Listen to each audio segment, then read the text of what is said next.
Assalamualaikum warahmatullahi wabarakatuh. Masya Allah, pertanyaan penting sekali supaya tadi ada rambu-rambu, jangan menjadi orang pelit, jangan menjadi orang boros tadi dalam tafsirnya. Nanti bisa saja pemahamannya sesuai dengan hawa nafsu. Di saat dikatakan, kenapa kamu pelit? Dia menjawab, aku tidak pelit, aku nabung, menyiapkan masa depan. Ini kan hawa nafsu juga, kan begitu. Kan? Jadi betul pertanyaan yang menarik sekali, seperti apa? Begini, Anda punya pikir tentang sekolah, itu pun Anda bisa sambil berjalan, sebab rezeki kan Allah berikan, kadang jatah anak di tahun yang akan datang, rezekinya juga di tahun yang akan datang. Sehingga di hari itu, di saat itu Anda mampu mencukupi anak-anak untuk makan dan seterusnya, Anda sudah mulai berpikir untuk berbagi. Biarpun Anda belum punya tabungan 4 tahun yang akan datang seperti apa. Karena apa? Yang memberi rezeki setiap hari adalah Allah juga.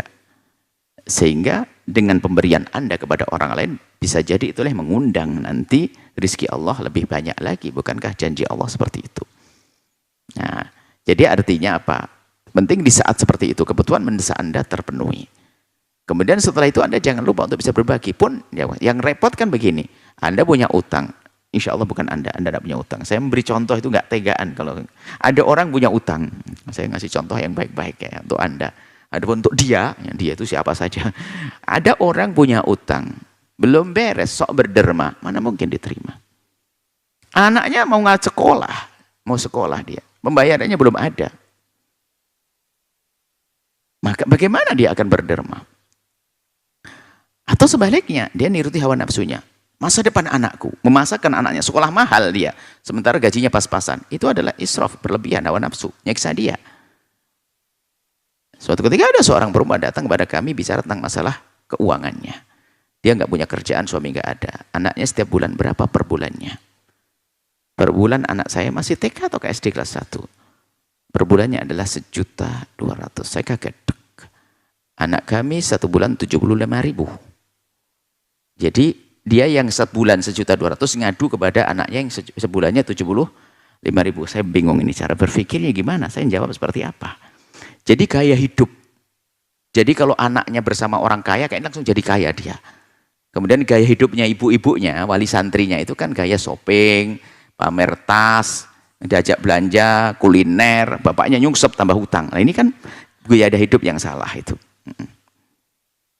Anda tertawa bukan karena Anda pelakunya kan? Tobat kalau begitu.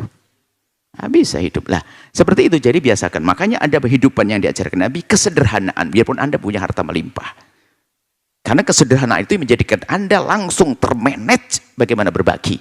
Tapi gaya hidup yang salah susah berbagi. Kenapa? Gaya hidup dia mau bangun masjid, mau fakir miskin, kepikiran ganti mobil, padahal mobilnya juga masih nyaman-nyaman saja. Makanya orang yang gaya hidupnya tinggi susah berderma. Atau di lingkungan negara yang gaya hidupnya mahal, maka susah berderma. Orang yang cara hidupnya sederhana, anggap saja dia penghasilan besar, tapi gaya hidupnya biasa, begitu mudahnya dia berderma.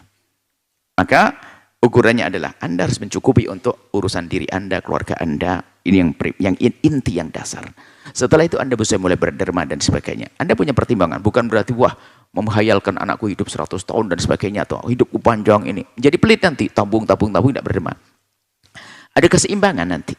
Setelah Anda, misalnya Anda menabung sah, supaya Anda tidak merepotkan orang. Tapi di samping itu Anda harus berbagi pada orang. Berbagi. Nabung ala kadarnya, secukupnya.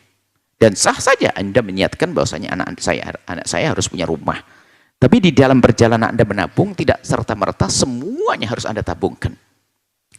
Mungkin biasanya Anda menabung 100.000 per bulan. Oke. Tapi mungkin suatu ketika Anda melihat ada orang lebih butuh dari Anda bisa kurang menjadi 80.000 kok. Tapi orang pelit enggak? Waduh, ini kan nanti enggak cukup-cukup, nabung saya lambat nanti.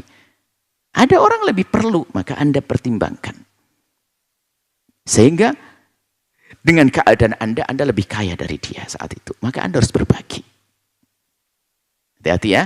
Harapan nabung, nyimpen, itu bagi orang pelit juga membahayakan sekali. Sehingga ada batasnya. Wah kan kita belum cukup. Saya bayangin, anak saya targetnya satu rumah harus 300 ribu, 300 juta, atau 1 miliar. Belum kumpul. Ya, enggak. Bukan begitu caranya.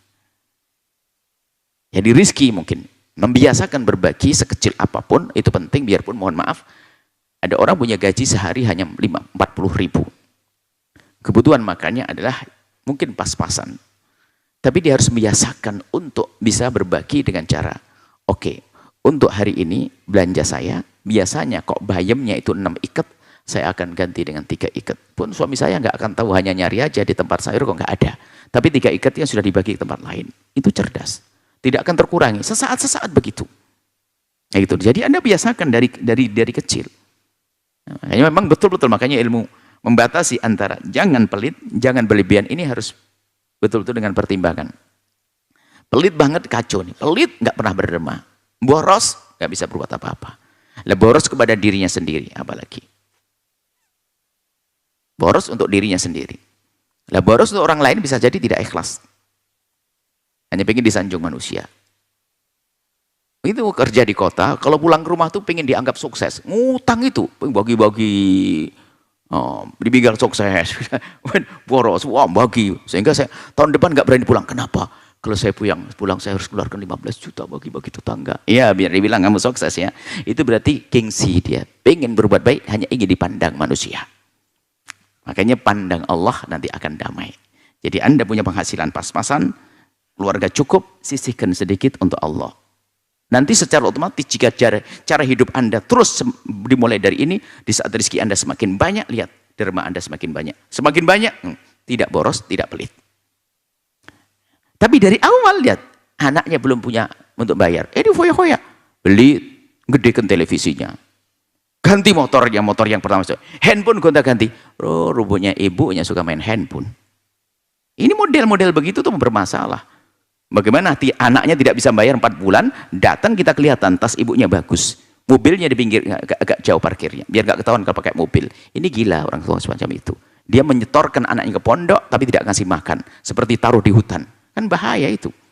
Makanya ada orang senang-senang untuk dirinya sendiri, di rumah anaknya ditinggalkan. Suami makan senang ke kafe, senang makan enak-enak. Istrinya kasih garam. Ya nggak boleh begitu. Itu namanya boros ya. Ya nggak benar. Jadi ayo kita adil. Wahai para suami, menafkahi anak istrimu adalah istimewa. Lebih gede pahalanya daripada engkau berderma di tempat jihad di jalan Allah. Tapi di saat Anda sudah mencukupi anak-anak Anda secukupnya, kemudian Anda berpikir orang lain, hidup hati Anda. Itu yang akan menumpahkan keberkahan. Semakin lapang rezeki Anda setelah itu. Ini saja, wallahu alam bissawab.